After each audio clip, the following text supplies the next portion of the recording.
नमस्कार, KP news 24/7 में आप सभी का स्वागत है। मैं हूं पूजा आपके साथ। आइए सबसे पहले देखते हैं मुख्य समाचार।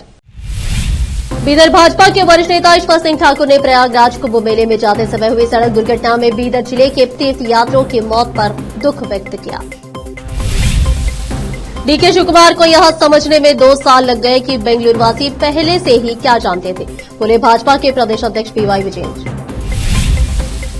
हैदराबाद से आ रही फ्लाइट में यात्री की बिगड़ी तबीयत, चेन्नई में करानी पड़ी आपदा लैंडिंग।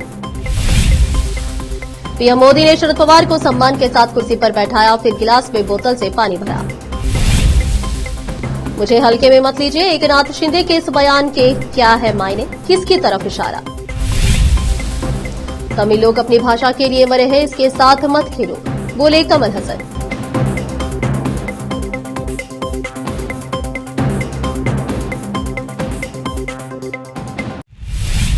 अब समाचार विस्तार से।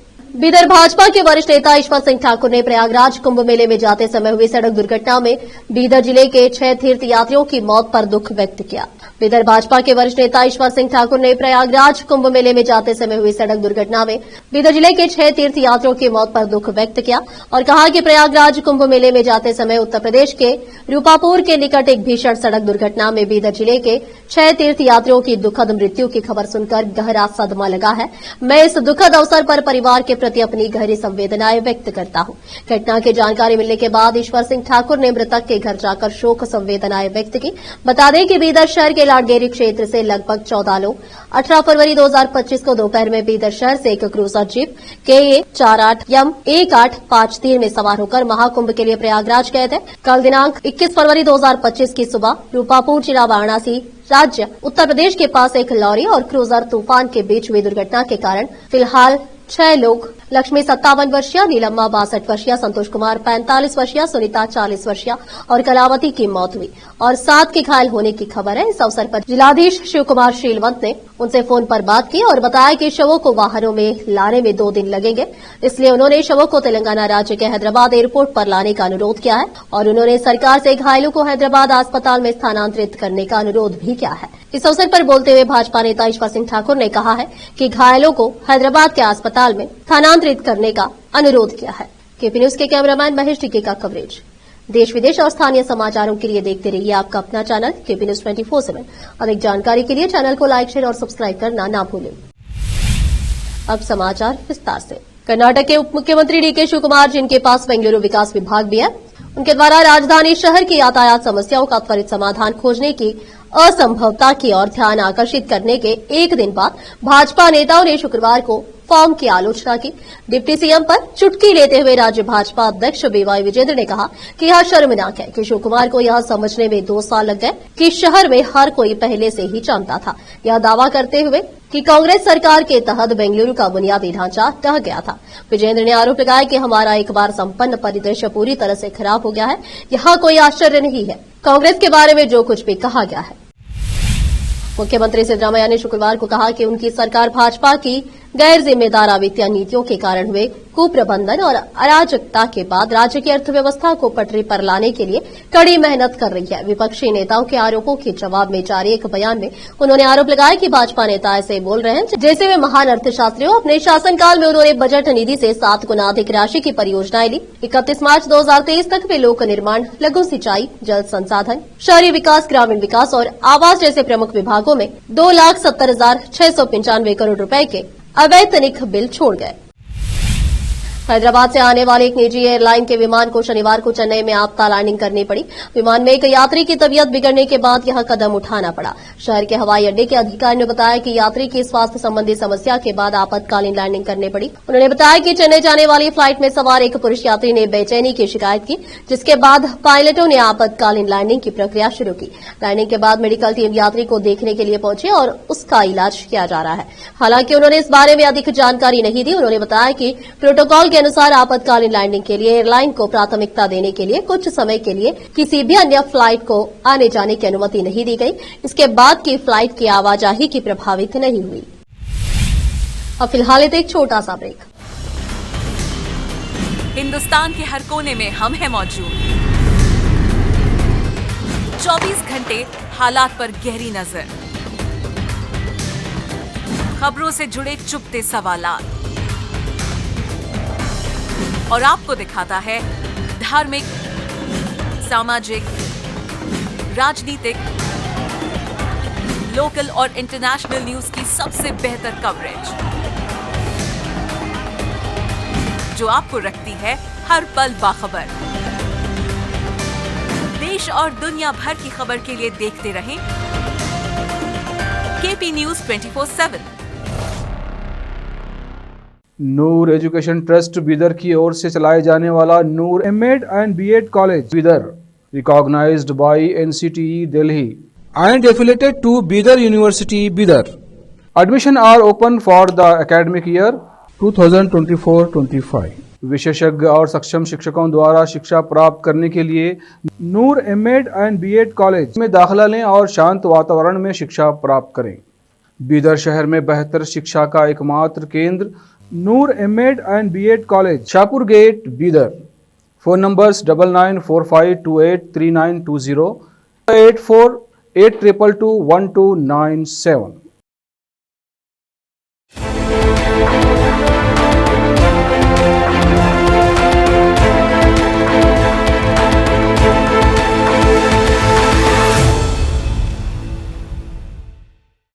ब्रेक के बाद आप सभी का स्वागत है। आइए देखते हैं देश के अन्य समाचार। एक कार्यक्रम में प्रधानमंत्री नरेंद्र मोदी और राष्ट्रवादी कांग्रेस पार्टी शरद चंद्र पवार प्रमुख शरद पवार के बीच शानदार जुगलबंदी देखने को मिली। इस दौरान दोनों के बीच काफी देर तक अहम बातचीत हुई। पीएम मोदी ने सम्मानपूर्वक शरद पवार को कुर्सी पर बैठाया। उन्होंने पवार के लिए कुर्सी पीछे की और फिर उन्हें आराम से उस पर विराजमान किया। इसके बाद उन्होंने बोतल से पानी निकालकर शरद पवार के सामने रखे गिलास को भरा। इसे देखकर वहां मौजूद गणमान्य अतिथियों ने जमकर तालियां बजाई। प्रधानमंत्री मोदी की ओर से राष्ट्रवादी कांग्रेस पार्टी शरद चंद्र पवार प्रमुख शरद पवार को सीट पर बैठने में मदद करने और उन्हें एक गिलास पानी देकर उनके प्रति सम्मान व्यक्त करने पर शुक्रवार को नई दिल्ली में 98वें अखिल भारतीय मराठी सम्मेलन के उद्घाटन के अवसर पर उपस्थित दर्शकों ने तालियां बजाई। पीएम मोदी को दीप प्रज्वलित करके समारोह की शुरुआत करनी थी, लेकिन उन्होंने समारोह की स्वागत समिति के अध्यक्ष शरद पवार से भी दीप प्रज्वलन में शामिल होने का आग्रह किया। बाद में जब शरद पवार अपना भाषण खत्म करके पीएम मोदी के बगल वाली सीट पर बैठने के लिए पहुंचे तो प्रधानमंत्री ने 84 वर्षीय नेता को बैठने में मदद की और स्वयं बोतल से गिलास में भरकर उन्हें पानी पीने को दिया। महाराष्ट्र के उप मुख्यमंत्री एकनाथ शिंदे ने एक बार फिर अपने राजनीतिक विरोधियों और सहयोगियों को कड़ा संदेश दिया है।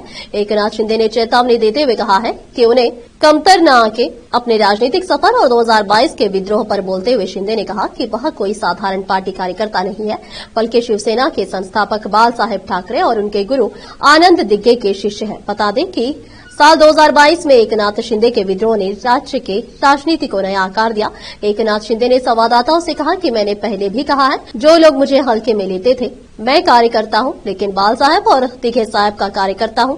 इसीलिए सभी को मेरे साथ वैसा ही व्यवहार करना चाहिए। जब उन्होंने मुझे हल्के में लिया तो मैंने 2022 में सरकार पलट दी और लोगों की पसंद की सरकार लाई। दिल्ली की नई सीएम रेखा गुप्ता कमान संभालने के बाद एक एक कर अपने वादों को पूरा करने की दिशा में आगे बढ़ती दिख रही है। आम आदमी पार्टी ने सवाल उठाए थे कि सीएम बनने के बाद रेखा गुप्ता सरकार को सबसे पहले महिला सम्मान योजना को लागू करना चाहिए। हालांकि सबसे पहला फैसला आयुष्मान भारत योजना को लेकर लिया गया।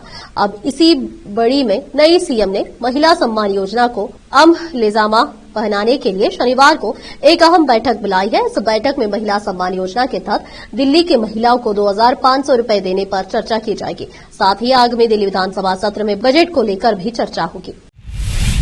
राजधानी दिल्ली में आयोजित 98वें अखिल भारतीय मराठी साहित्य सम्मेलन में पीएम नरेंद्र मोदी ने मराठी भाषा की जमकर तारीफ की। इस दौरान जब मुंबई का जिक्र आया तो फिल्मों के बिना ना साहित्य की बात पूरी होती है और ना ही मुंबई के साथ ही कहा कि इन दिनों तो छावा की धूम मची है। इसके अलावा जानिए पीएम ने क्या कुछ कहा। पीएम ने कहा कि हमारी मुंबई ने महाराष्ट्र की नहीं बल्कि पूरे देश को ऊंचाइयों पर पहुंचाया है। जब मुंबई का जिक्र आया है तो फिल्मों के बिना न साहित्य की बात पूरी होगी और न मुंबई की। तो महाराष्ट्र और मुंबई ही है जिसने मराठी फिल्मों के साथ साथ हिंदी सिनेमा को यह ऊंचाई दी है। इन दिनों तो छावा की धूम मची हुई है। पीएम के जिक्र करने के बाद वहां पर बैठे लोग छत्रपति संभाजी महाराज की जयकारे लगाने लगे। देश में मराठी भाषा ने हमें बहुत समृद्ध साहित्य दिया है। अपनी आधुनिक सोच के कारण मराठी साहित्य ने विज्ञान कथाएं भी रची है। अतीत में महाराष्ट्र के लोगों ने आयुर्वेद, विज्ञान और तार्किक तर्क के क्षेत्र में अविश्वसनीय योगदान दिया है। महाराष्ट्र और मुंबई ने हिंदी फिल्मों के साथ साथ मराठी फिल्मों का दर्जा बढ़ाने में महत्वपूर्ण भूमिका निभाई है। अब फिलहाल लेते एक और छोटा सा ब्रेक। हिंदुस्तान के हर कोने में हम हैं मौजूद। 24 घंटे हालात पर गहरी नजर, खबरों से जुड़े चुपते सवालात और आपको दिखाता है धार्मिक, सामाजिक, राजनीतिक, लोकल और इंटरनेशनल न्यूज की सबसे बेहतर कवरेज, जो आपको रखती है हर पल बाखबर। देश और दुनिया भर की खबर के लिए देखते रहें KP news 24/7। Noor education trust Bidar की ओर से चलाए जाने वाला Noor MEd and BEd college Bidar, recognised by NCTE Delhi and affiliated to Bidar University, Bidar. Admission are open for the academic year 2024-25.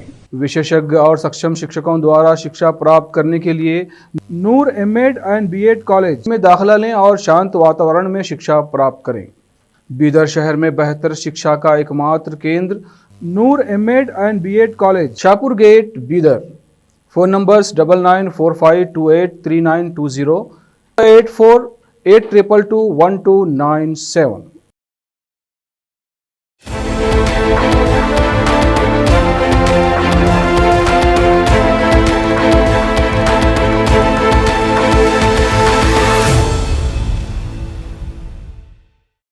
Break के बाद आप सभी का स्वागत है। आइए देखते हैं देश के अन्य समाचार।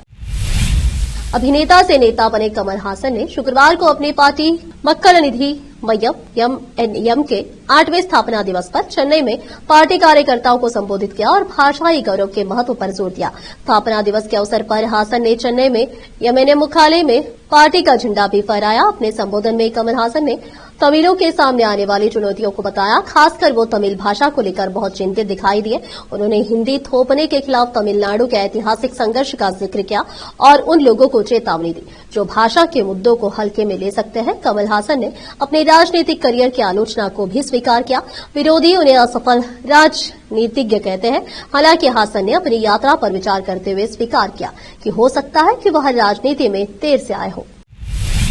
एक तरफ रविवार 23 फरवरी को दुबई में भारत की टीम पाकिस्तान से भिड़ रही होगी, तो ठीक उसी समय हजारों किलोमीटर दूर दिल्ली में भी मैन इन ब्लू टीम दूसरी टीम से क्रिकेट T20 खेल रही होगी। ठीक भारतीय टीम जैसी ड्रेस में दूधिया रोशनी में खेलने वाली टीम वो होगी जो अक्सर कोर्ट रूम के भीतर अच्छों को गुगली पर बोल्ड करती है। ये टीम है CJI XI। CJI Sanjeev Khanna की टीम में सुप्रीम कोर्ट और दिल्ली हाई कोर्ट के जज होंगे। वहीं दूसरी टीम के कप्तान सॉलिसिटर जनरल तुषार मेहता होंगे। इस मैच के लिए BCCI और DDCA ने विशेष अनुमति दी है। इस पहले T20 लीग का आयोजन supreme court advocate on records association SCAORA कर रही है। SCAORA ने हाल ही में एडवोकेट ऑन रिकॉर्ड्स AOR के लिए विशेष रूप से अपनी प्रतिष्ठित पहली 20 ओवर की सफेद गेंद सीमित क्रिकेट लीग की शुरुआत की है। आखिर में फिर एक बार देखते हैं मुख्य समाचार। बीदर भाजपा के वरिष्ठ नेता ईश्वर सिंह ठाकुर ने प्रयागराज कुंभ मेले में जाते समय हुई सड़क दुर्घटना में बीदर जिले के तीर्थ यात्रियों की मौत पर दुख व्यक्त किया। DK शिवकुमार को यह समझने में 2 साल लग गए कि बेंगलुरु वासी पहले से ही क्या जानते थे, बोले भाजपा के प्रदेश अध्यक्ष PY विजयन। हैदराबाद से आ रही फ्लाइट में यात्री की बिगड़ी तबीयत, चेन्नई में करानी पड़ी आपदा लैंडिंग। पीएम मोदी ने शरद पवार को सम्मान के साथ कुर्सी पर बैठाया, फिर गिलास में बोतल से पानी भरा। मुझे हल्के में मत लीजिए, एकनाथ शिंदे के इस बयान के क्या है मायने, किसकी तरफ इशारा। तमिल लोग अपनी भाषा के लिए मरे हैं, इसके साथ मत खेलो, बोले कमल हसन।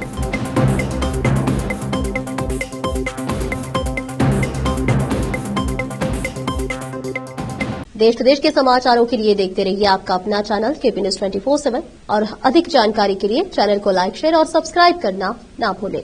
धन्यवाद।